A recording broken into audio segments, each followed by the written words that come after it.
اعوذ باللہ من الشیطان الرجیم بسم اللہ الرحمن الرحیم احل لکم لیلۃ الصیام الرفث الی نسائکم۔ اب یہ ہے احکام کی آیت، بڑی طویل ہے، چونکہ یہود کے ہاں شریعت میں روزہ جو ہے شروع ہو جاتا تھا شام کو ہی، اور رات بھی روزے میں شامل تھی، تو تعلق زن و شو بھی نہیں ہو سکتا اور کوئی سحری وحری کا تصور نہیں تھا۔ جیسے ہی سوئے رات شروع، روزہ شروع، اب اگلے دن تک غروب آفتاب تک روزہ رہے گا۔ ہمارے ہاں روزے میں نرمی کی گئی ہے، ایک تو یہ کہ رات کو اس سے خارج کر دیا، روزہ دن کا ہے، اور رات کے وقت تعلق زن و شو بھی ہے، کھانا پینا بھی ہے، جو پابندیاں روزے کی ہیں وہ سب اٹھ گئی۔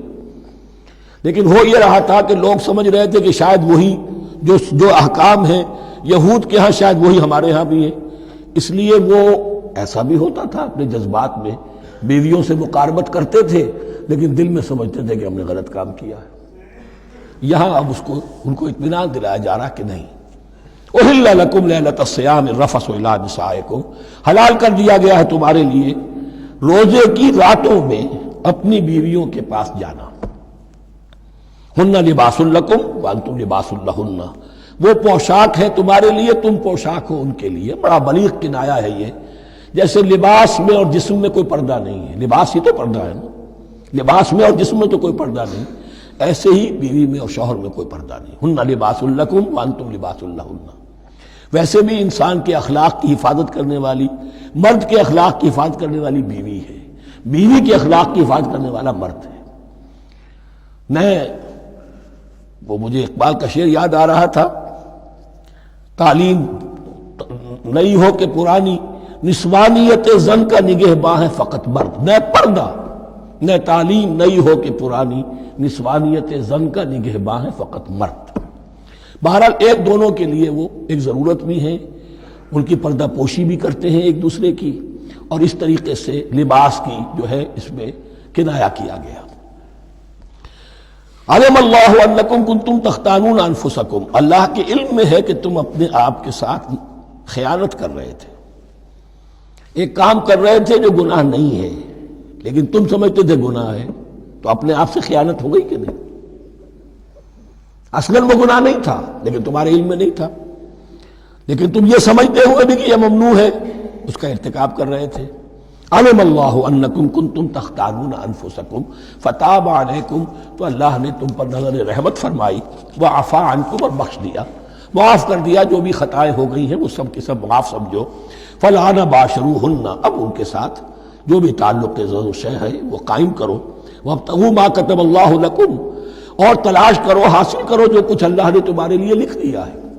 کیا لکھ دیا ہے؟ ایک تو اولاد، تعلق زن و شو میں، اور ایک سکون ہے کہ جو اللہ تعالیٰ نے اس میں رکھا ہے، لِتَسْكُنُوا إِلَيْهَا، قرآن مجید میں یہ الفاظ آئے، ایک تسکین ہے، سکون ہے، اعصاب کا تناؤ جو ہے وہ اس کے بعد جو ہے اس کے اندر ایک سکون کی کیفیت پیدا ہو جاتی ہے۔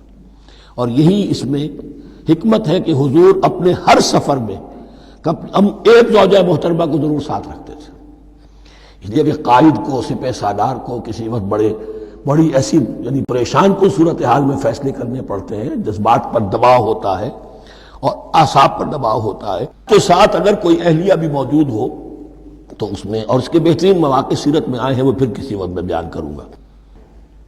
وابتغوا ما كتب الله لكم وكلوا واشربوا حتى يتبين لكم الخيط الابيض من الخيط الاسود من الفجر، اور کھاؤ اور پیو یہاں تک کہ واضح ہو جائے تمہارے لیے سفید دھاری فجر کی سیاہ دھاری سے، یعنی یہ پاؤں پھٹنے کے لیے استعارہ ہے کہ جب سفیدہ نمایاں ہوتا ہے ایک لکیر کی طرح، پاؤں پھٹ گئی، اس وقت تک کھانے پینے کی چھوٹ ہے، سحری جو ہے آپ کر سکتے ہیں، بلکہ کلو واشربو، کھاؤ اور پیو، اور اس کی حدیث میں تاکید آئی ہے، اور یہ بھی فرمایا ہمارے اور یہود کے روزے کے مابین سحری جو ہے وہ فرق ہے۔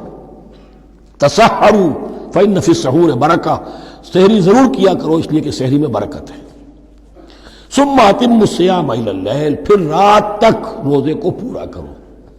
اب رات تک میں اکثر فقہا کے نزدیک غروب آفتاب مراد ہے، اہل تشیع اس سے ذرا آگے جاتے ہیں کہ رات کا لفظ آیا ہے تو ذرا اور غروب آفتاب پر چند منٹ گزر جائے، لیکن ہمارے اہل سنت کے ہاں غروب آفتاب جو ہے وہی گویا کہ یہ اس کی غایت ہے۔ وَلَا تُبَاشِرُوهُنَّ وَأَنْتُمْ عَاكِفُونَ فِي الْمَسَاجِدِ، لیکن یہ رعایت جو تمہیں دی جا رہی ہے اس میں ایک استثناء ہے، جب تم معتکف ہو مسجدوں میں تو پھر اپنی بیویوں سے کوئی تعلق قائم نہ کرو۔ وَلَا تُبَاشِرُوهُنَّ، مت ان سے مباشرت کرو، وَأَنْتُمْ عَاكِفُونَ فِي الْمَسَاجِدِ، جبکہ تم مسجدوں میں اعتکاف میں ہو، آخری عشرے میں جو اعتکاف ہوتا ہے۔ تِلْكَ حُدُودُ اللَّهِ فَلَا تَقْرَبُوهَا، یہ اللہ کی حدود ہے، ان کے قریب مت جاؤ۔ بعض جگہ پر آتا ہے فلا تعتدوها، ان حدود کو عبور نہ کرو، ان سے تجاوز نہ کرو۔ تو حرام تو یہی شے ہوگی کہ حدود سے تجاوز کیا جائے، لیکن احتیاط اس میں ہے to keep at a safe distance, ذرا دور رہو۔ آخری حد تک چلے جاؤ گے تو اندیشہ ہے کہ کہیں اس حد کو کراس نہ کر جاؤ۔ فلا تقربوها، اللہ کے حدود سے ذرا ایک سیف ڈسٹینس کے اوپر رہنا ضروری ہے۔ کذالک یبین اللہ آیاتہ للناس، اسی طرح اللہ تعالیٰ واضح کرتا ہے اپنی نشانیاں لوگوں کے لیے، لعلہم یتقون، تاکہ وہ تقوی کی روش اختیار کر سکیں، بچ سکیں۔ اب وہ لٹمس ٹیسٹ والی آیت آ گئی، تقوی کا ٹیسٹ کیا ہے؟ روزہ اس لیے فرض کیا کہ تقوی پیدا ہو جائے، یہ سارے احکام تمہیں دیے جا رہے ہیں تاکہ تمہیں تقوی پیدا ہو جائے۔ ٹیسٹ کیا ہے؟ تقوی کا لٹمس ٹیسٹ عقل حلال، یہ نہیں ہے کوئی نیکی نہیں۔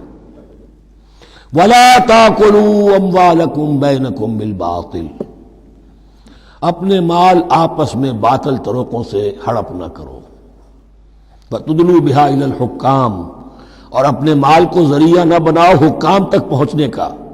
لِتَأْكُلُوا فَرِيقًا مِنْ أَمْوَالِ النَّاسِ بِالْإِثْمِ، تاکہ تم لوگوں کے مال کو ہڑپ کر سکو گناہ کے ساتھ، وَأَنْتُمْ تَعْلَمُونَ، اور تم اس کو جانتے بوجھتے کر رہے ہو۔ جو شخص اس معیار سے تو اس سے باز آ گیا وہ ہے متقی۔ یہ لٹمس ٹیسٹ ہے، ورنہ نمازوں کی تعداد، روزوں کی تعداد اور حرام کھانا تو تقویٰ نہیں۔ یہ میں حیران ہوتا ہوں کہ اب اس پر کبھی غور نہیں کیا ہے لوگوں نے کہ یہ آیت کہاں سے آ گئی درمیان میں۔ روزے کے احکام اور اس کے بعد قتال کے احکام بھی شروع ہوں گے، حج کے احکام شروع ہوں گے، یہ بیچ میں آیت۔ واقعہ یہ ہے کہ جیسے روزے کی حکمت کا نقطہ عروج کیا ہے، وَإِذَا سَأَلَكَ عِبَادِي عَنِّي فَإِنِّي قَرِيبٌ، روح انسانی میں ایک طلب پیدا ہو جائے تقرب اللہ کی۔ اسی طرح احکام صوم میں جو کلائمیکس ہے وہ یہ ہے، وَلَا تَأْكُلُوا أَمْوَالَكُمْ بَيْنَكُمْ بِالْبَاطِلِ وَتُدْلُوا بِهَا إِلَى الْحُكَّامِ لِتَأْكُلُوا فَرِيقًا مِنْ أَمْوَالِ النَّاسِ بِالْإِثْمِ وَأَنْتُمْ تَعْلَمُونَ۔